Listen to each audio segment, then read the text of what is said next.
एउटा प्रश्न चाहिँ म सोध्ने नै वाला थिएँ. So you time and again said that you're now like working for a purpose, होइन, meaningful होस् भनेर.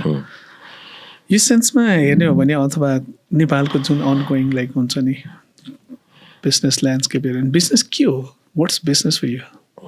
What's business for me? Value for money without going on a loss. Of course, business when I say that it has to self-sustain. It has to make a certain money. We all work, होइन. त्यसले गर्दाखेरि चाहिँ नि मैले चाहिँ कुनै पनि चाहिँ बिजनेस गर्दाखेरि चाहे चाहिँ होटल बिजनेस होस्, चाहे ट्राभल एजेन्सी बिजनेस होस्, चाहे चाहिँ आर्ट कल्चर, यसमा जे गर्दा पनि चाहिँ नि it's a service that I want to provide. And while providing that service, अब मैले चाहिँ तपाईँलाई के सर्भिस प्रोभाइड गर्दैछु भने चाहिँ you should feel good about it. So for me, that's that aspect of. I should get the value. You should get the value because you have work. About तपाईले चाहिँ अब Kathmandu Guest House and you want to come and stay overnight, होइन. It doesn't matter you are Nepali or non-Nepali, whatever it is. तपाईले चाहिँ नि अब overnight को Kathmandu Guest House मा चाहिँ on average maybe 6-7 हजार रुपैयाँ पर्ला, होइन. अब त्यो 6-7 हजार रुपैयाँ तपाईले चाहिँ नि मेहनत गरेर कमाएको पैसा हो नि. Exactly. होइन. whatever work you do doesn't matter, होइन. त्यो 6-7 हजार रुपैयाँ खर्च गर्नु पर्दैन थियो. तपाईले आफ्नै घरमा पनि चाहिँ तपाईले बिताउन सक्छ. अनि it's like no I want to go spend a night in the KGH ग्रुपको एउटा चाहिँ होटलमा चाहिँ नि आई वान्ट टु. अनि त्यो 6-7 हजार रुपैयाँ खर्च गरेर तपाईँले चाहिँ जुन तपाईँको पैसा तपाईँको रगत चाहिँ तपाईँले कमाएको पैसा म कहाँ खर्च गर्न आयो भने चाहिँ नि it is my responsibility to make you feel good and say like yes I have got the value, होइन. That 6,000-7,000 rupees, it was such a relief that I went to, and that for me is important. Absolutely. And if I am not able to provide, then I'm just a thug. तर exactly मैले त्यही कारणले पनि सोधे हो. अहिले जति पनि इस्युजहरू देखिन्छ र मैले आफैले पनि आफ्नै अब्जर्भेसनमा पनि when money is on the driving seat rather than the purpose, meaning, होइन, त्यो भ्याल्युजहरू छैन भने चाहिँ पैसा पैसा पैसा पैसा अझ पैसा at the cost of anything क्या, होइन. At the cost of the customers, at the cost of the employees, at the cost of the community, at the cost of the public community and also त्यो चाहिँ किन हुन्छ? I mean, because the whole world runs on money. I mean, like our time, we are valued at how we are valued at money. You know, if I'm giving you a certain amount of time, that means मेरो time गएको छ. चाहे चाहिँ तपाईँ चाहिँ नि डकर्मीको काम गरोस् या चाहिँ तपाईँ चाहिँ नि CEO को काम गरोस्, people are always valuing everything at money. Everything has become materialized. We are comparing the whole world, the whole life towards your value. तर कति त? Endless. हो, यही चाहिँ मलाई बुझ्न गाह्रो छ. त्यही भएर तपाईँले अघि भन्नुभयो नि यु रनिङ लाइक बिजनेस अलि पहिला चाहिँ नि नाउ यु हेभ कम्प्लिटली हुन्छ नि त्यो रिफ्लेक्ट गरिसकेपछि यो त इम्पोर्टेन्ट होइन रहेछ, यो मात्रै त. तर I would have not come to this stage if I had not gone through that stage.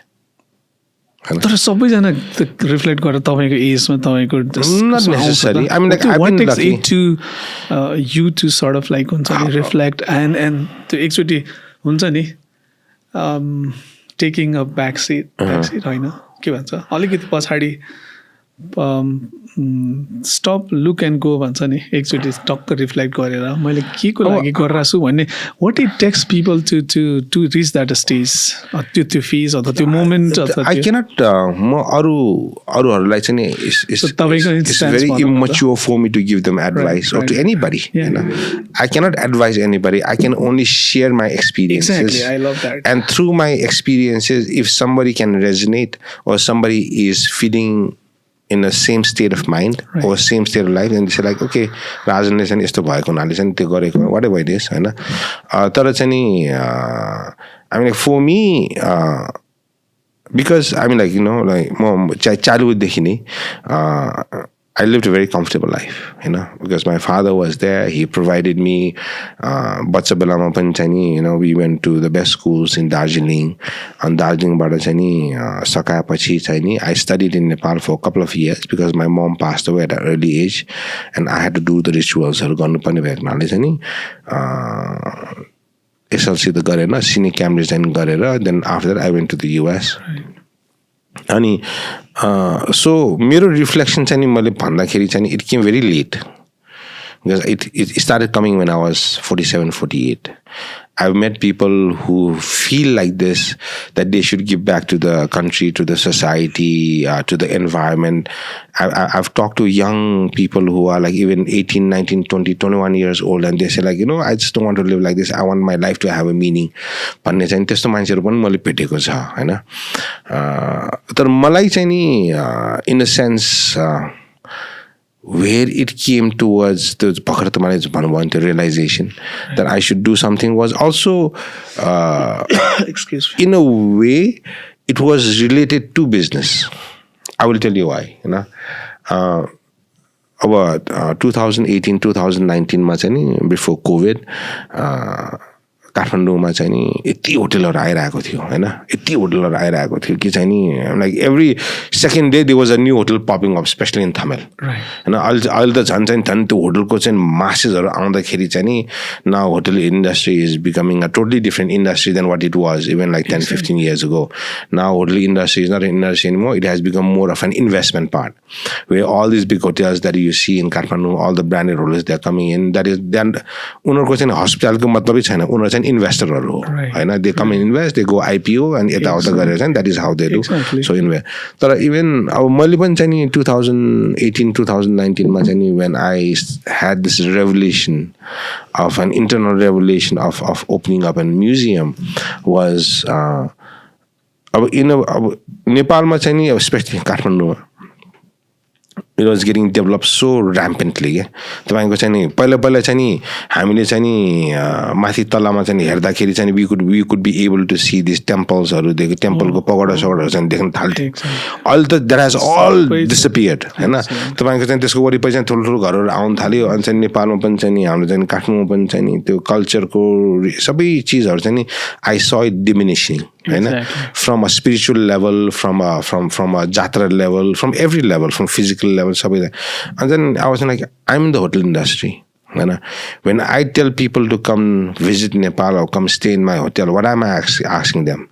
I'm asking these foreigners to come and experience Nepal and Nepali people. Exactly. And so, agi tapaile question चाहिँ जुन चाहिँ सोध्नु भयो, what is the definition of Nepal and Nepali? Right. So the definition of Nepal and Nepali is our art, our culture, our heritage, our trekking.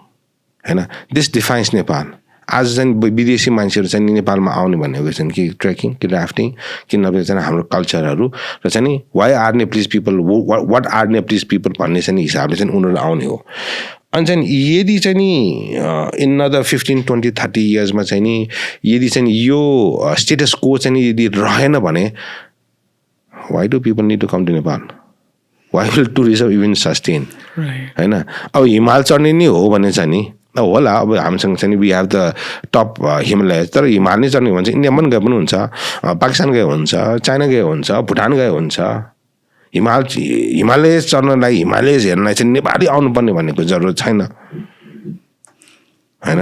भन्दाखेरि चाहिँ if we don't protect our culture, यसले गर्दाखेरि चाहिँ भोलि चाहिँ नि हाम्रो identity मात्रै होइन कि चाहिँ नि हाम्रो इकोनोमिकलाई पनि चाहिँ नि भ्याल्यु पनि चाहिँ घटेर जान्छ भने चाहिँ so we must do something about this भनेर चाहिँ नि then the whole and how do you protect the art, culture and heritage of any nation is, first of all, what you need to do is you need to protect the artist, because the artists are the one who is creating this artwork and they are passing on everything to the next generation.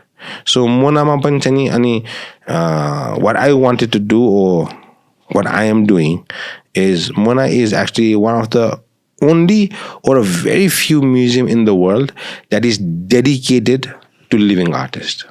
So हामीले चाहिँ जति पनि चाहिँ आर्टवर्कहरु acquire गर्छौं, किन्छौं, एक्जिबिशन्सहरु गर्छौं भनेको only to living artists. I think somewhere तपाईले कतै भन्नु पनि भएको थियो के, my love is not for the art but for the artist. More for the artist. यदि त्यो आर्टिस्ट नभएको भए Exactly. त्यो आर्ट त हुँदैन थियो हैन. मदरलाई जोगाउनु पर्यो, अनि मदर अफ द आर्ट.